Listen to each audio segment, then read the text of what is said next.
அவங்க வசந்தா மாமி. நீ பலாமசு பொரியல் எப்படி பண்ணுறேன்னு நான் செஞ்சு காமிக்கிறேன். அது நறுக்கும்போது கொஞ்சம் கோந்து மாதிரி வரும். அது நீங்கள் என்ன பண்ணிடணும், நான் கத்தியால் பண்ணுறேன், நீங்கள் கத்தியால் பண்ணணும்னு அவசியம் இல்லை. எண்ணெயும் தண்ணியுமா வச்சு நல்லா இது பண்ணி ஒரு துணியோ ஏதோ ஒரு வேஸ்ட் துணி வச்சு தொடச்சி அதை சின்ன பீஸாக போட்டுக்கணும். ஃபஸ்ட்டு இந்த மாதிரி நறுக்கி பீஸ் போட்டானக்கத்தான் நமக்கு அந்த முள் மாதிரி இருக்கிறத எடுக்கிறதுக்கு ஈஸியாக இருக்கும். அது எப்படி பண்ணுறதுன்னு செஞ்சு காமிக்கிறேன். அதில் ஒரு இந்த இது இருக்கும் இல்லையா, அதோட போட்டால் வேகாது. அதை தனியாக பீஸ் எடுத்துடணும். அப்புறம் சின்ன பீஸாக நம்ம கட் பண்ணிக்கணும். சின்ன பீஸாக போட்டால் தான் அந்த முள் எடுக்கிறதுக்கு ஈஸியாக இருக்கும். நல்லா இந்த மாதிரி எடுத்துடணும்.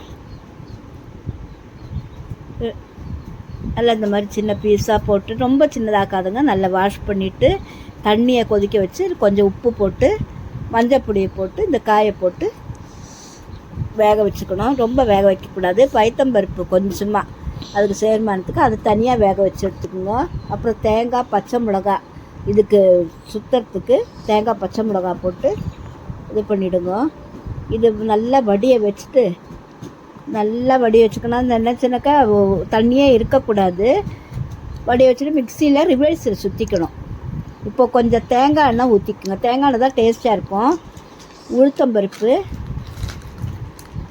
கடுகு, கருவேப்பிலை, பெருங்காயம் இதெல்லாம் போட்டு தாளிப்பு கொட்டிட்டு இந்த நம்ம சுற்றி வச்சுருக்கோம் இல்லையா, அது பைத்தம்பருப்பு எல்லாம் போட்டு ஒன்றா வதக்கிக்கணும்.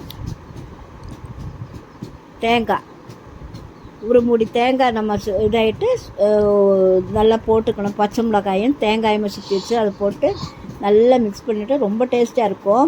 இந்த வீடியோ பிடிச்சிருந்ததுன்னா லைக் பண்ணுங்கள், சப்ஸ்கிரைப் பண்ணுங்கள். தேங்க்யூ, நன்றி.